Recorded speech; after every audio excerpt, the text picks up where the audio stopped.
What did he just say?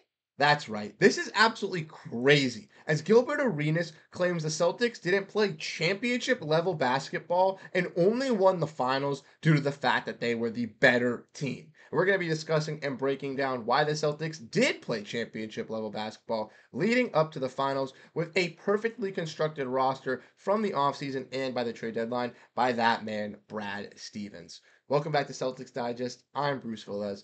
You guys have been absolutely killing it, showing your support and tuning into these videos. But if you want to make sure you stay up to date on the daily uploads here, hit that subscribe button, as 78% of you guys who do watch the videos are not subscribed. Without further ado, let's dive into the topic at hand. Let's get into the video. Make sure to grab that snack. And let's talk about Gilbert Arenas. That's right. So he discussed some things on the OG's show that were questionable here that we're going to be diving into.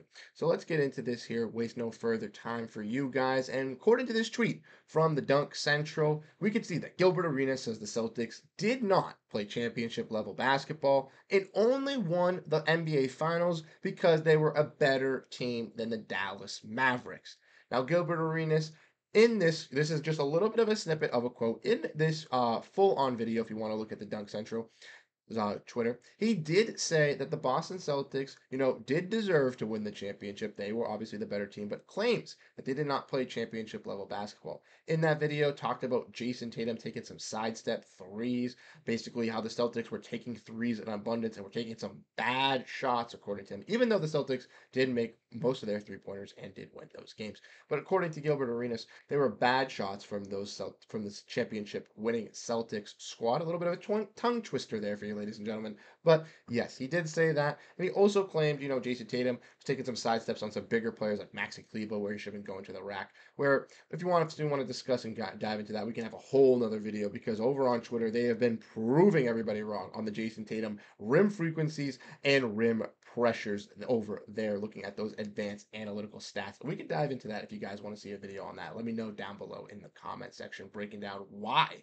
Jayson Tatum is a fantastic player. But that's not what the video is about today. It is about Gilbert Arenas. We're going to be looking at the playoff series that the Celtics did play in leading up to the finals and kind of giving you, a little bit of a rehash, maybe a little bit of a remembrance here on what the Celtics have done to win that championship and to prove that they did play some championship level basketball. So obviously going into the opening round here, they played against the Miami Heat. And yes, the Miami Heat were without Jimmy Butler. But the one rule that I have applied here is the Celtics cannot control injuries. They cannot control who gets hurt and when they get hurt. They can also not control that the Heat had an injury-riddled season, which ultimately led them to being the 8th seed. I'm sure if the Heat had a fully healthy season, they wouldn't have been in that situation. But all those circumstances are all uncontrollable. Obviously, the best team, the team that works the hardest, the team that plays the best, deserves the number 1 seed and deserves the easiest route. So the Celtics were definitely gifted that when having the best record in the entire NBA.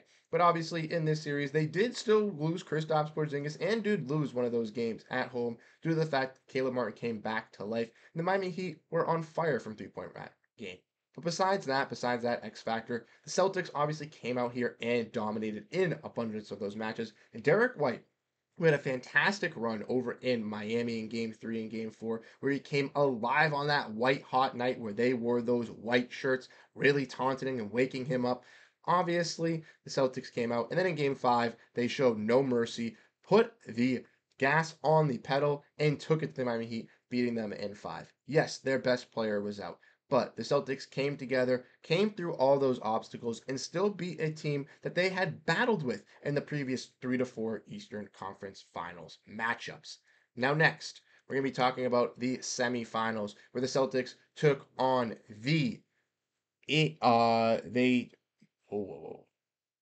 Cleveland Cavaliers. I'm so sorry. I completely forgot. The Cleveland Cavaliers. Yes, the Cleveland Cavaliers. And this series, they were without Jarrett Allen. Now, obviously, Jarrett Allen at that point had obviously been previously injured from that Orlando Magic series, which ultimately we all know was not up to the Celtics part of standards again. Like the Celtics can't control that. Then obviously going into that series versus Donovan Mitchell, he really took over. Was that big esque star player. Maybe some players on the Cavaliers team didn't have the greatest playoff run, but the Celtics still played championship basketball. People were hating on Jayson Tatum, saying he was having a bad playoff series versus the Cleveland Cavaliers, and he ultimately came out in bald after having not the greatest performances offensively in Game 1 and Game 2. He dropped two 30 pieces back to back in Game 3 and Game 4. And let's not forget, even though Donovan Mitchell did get hurt in that series, he was out for the latter part of it. The Celtics can't control that. They're not taking out Donovan Mitchell. They're not injuring him on purpose. He got a injury just from playing the game of basketball and taking so much of a load from carrying that Cavaliers team to that point, going to 7 games versus the Magic, then battling against this tough Celtics team. Like I said, guys, the Celtics overcame that playing with an abundance of players and really dominating, where Jaylen Brown, even with Kristaps Porziņģis being out after getting injured in that series, a lot of people were looking down on the Celtics, maybe thinking they were going to have a choke versus the Cavaliers. But ultimately, they came together, really gelled up with Horford back in that starting lineup, being that true 6-man and really dominating. And lastly, in this series versus the Indiana Pacers, we all know it was a versus the Indiana Pacers, it was a sweep. This was the one sweep that the Celtics did have in the entire playoffs. And yes, the Indiana Pacers went up against an injury-riddled Bucks and an injury-riddled Knicks. But those are things you cannot control. So once again, they go up against the Celtics, and then with a little bit of a lack of inexperience, even though they bring that fast physical play, the Celtics were able to combat that with Jaylen Brown really coming to life here and dominating once again and proving all the haters wrong, crowning himself with the Eastern Conference Finals MVP in truly a shocking moment for him, which was absolutely fantastic to see capitalize. We also see Jayson Tatum once again really dominating, coming to life, and Jrue Holiday making some impactful plays, getting a game-clinching steal in Game 3 and making an even more impactful play in Game 4 as well, late game in the clutch. Those are things that you love to see, and basically everybody coming to life playing championship level basketball on both ends of the floor. We're not talking about Derrick White just getting hot on offensively, not talking about Jrue Holiday getting impactful defensively, but Jayson Tatum and Jaylen Brown being dynamic forwards on both ends of the ball as well. And lastly, we all know versus the Dallas Mavericks, the Boston Celtics. The Boston Celtics were able to get the series done in 5. Sorry, you guys saw the ad real quick. A little bit of a misclick right there. Sorry to jump scare you, but back here with the video. But like we said, Celtics come into this series winning the first 3 games and truly dominating in at home, proving to the Mavericks that they are the better team. And like Gilbert Arenas said, they were the better team. But they showed that they could shut down the players that the Mavericks really abused in those other series, really silencing PJ Washington and limiting him, absolutely nerfing Kyrie Irving in the TD Garden, where he was basically oblivious, was basically a nuisance, was doing nothing, where a guy like Luka Doncic had to put that load on him and carry them even more when he's already injured in the playoffs, playing on some injuries as well. And then you also look at the fact that not only did the Dallas Mavericks, Indiana Pacers, Cleveland Cavaliers, and Miami Heat all make this claim, we got it for you one last time, ladies and gentlemen. Now, remember when everybody said this? We want Celtics! We want Boston! We want Boston! Yep.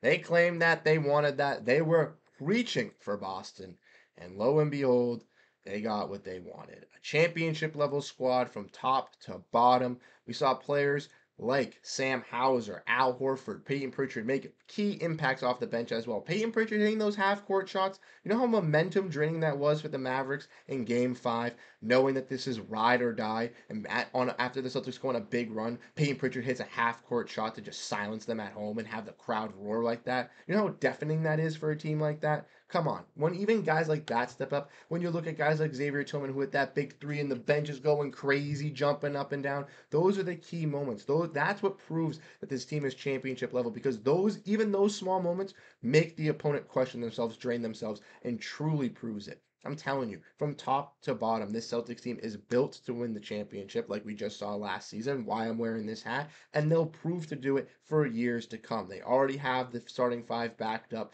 paid out. They have the guys on the reserves: Pritchard, Hauser. Horford is, getting older. He's on his last year of his contract. But guys like Cornette, they re-signed. Tillman, they re-signed. Queta they re-signed. They have the ammunition. Shireman in a fantastic draft pick. Some great two-way players as well, and standout draftee and Anton Watson, J.D. Davis, and Drew Peterson. The Celtics have the ammunition, and it's not going to slow down. This team is going to be ready, bringing championship-level basketball to you, Gilbert Arenas. So make sure to tune in and watch into that. But lastly, before we head out, before we go away from you guys, we're going to get into the last thing, which we're bringing back, the comment of the day. So drop down your thoughts on this video on Gilbert Arenas' thoughts, how you guys feel, honest opinions. I love reading your guys' comments, and you could be featured on the comment of the day. It did disappear a little bit after vacation, but me being back up from vacation for about a little over a month now, we're bringing it back for you guys. But let's dive in. Let's look at the comment of the day, and it goes to my boy Nako, who has been on the call-in. Shout out to you, my guy. Really appreciate it. This is on our video talking about Jayson Tatum going for MVP. If you guys missed that, Sham Sharania broke that down. Check out that video. But he said Tatum getting benched during the Olympics was ridiculous. However, it could be a blessing in disguise for the Celtics. Given the fact that the C's want to repeat in 2025, a hungry, motivated Jayson Tatum could be needed. Shot of adrenaline for the Celtics. And Nako, I couldn't agree more. I think, honestly, like including myself, I was, befuddled with the fact that Jayson Tatum was benched for 2 games in the Olympics, and it was versus the same team as well, Serbia. But honestly, from looking back on it, even though it was ridiculous, it might have been a blessing in disguise. Jayson Tatum doesn't overwork himself, possibly doesn't injure himself, possibly tweak anything, and then that also leads to the Celtics, like you said, pushing for that repeat, which I think we can all see possible. And it only, like you said, motivates him, gets him more energized. We saw Jayson Tatum come from the previous season to this season already bulked up and ready to go. And from his Team USA picture, he looks even bigger. So when he comes into training camp next year, if he is not jacked at that point, oh my, like he is going to be bullying people in the paint and proving all the people that don't know those advanced statistics that I was talking about in the beginning about Jayson Tatum's rim percentage and rim frequency and shooting percentage at the rim. They will find out next season. But if you guys enjoy the content, make sure to hit that like button, make sure to hit the subscribe button. Fortunately, guys, as you guys have noticed, the uploads haven't been, as timely, and that is due to the fact of me having another job at the time. I will still be able to put the content out for you guys. I still will be getting it out to you guys as best as I can, but sometimes it's just not going to be as timely. So you may see some stuff that, you may have seen for a day or two, have kind of heard. But if you guys do enjoy the content, want to hear the takes, want to know my thoughts, and I do appreciate your thoughts, hit that subscribe button, drop your thoughts down below in the comment section. We always appreciate it over here on Celtics Digest. If you guys are still tuning in this part of the video, I will key you guys on this surprise. We do have a live stream coming to you guys next Wednesday at 8:30 a.m. It's going to be an early stream because we have a guest, and that is right, ladies and gentlemen. We're going to have Adam Taylor. If you don't know who he is the host of the Vitamin C's show on YouTube. Go check him out. He is absolutely fantastic. He contributes for Celtics blog as a writer for there. We're going to have him on here discussing Celtics basketball and breaking that all down. I'll have some updates for the people that missed that, but if you are tuned in this video and still at this point, that is a little tidbit for you guys and a little, surprise for the viewers that are very, very keen. I do appreciate that. But thank you guys so much for tuning in. I do appreciate you all. Have a great rest of your day and go Boston Celtics.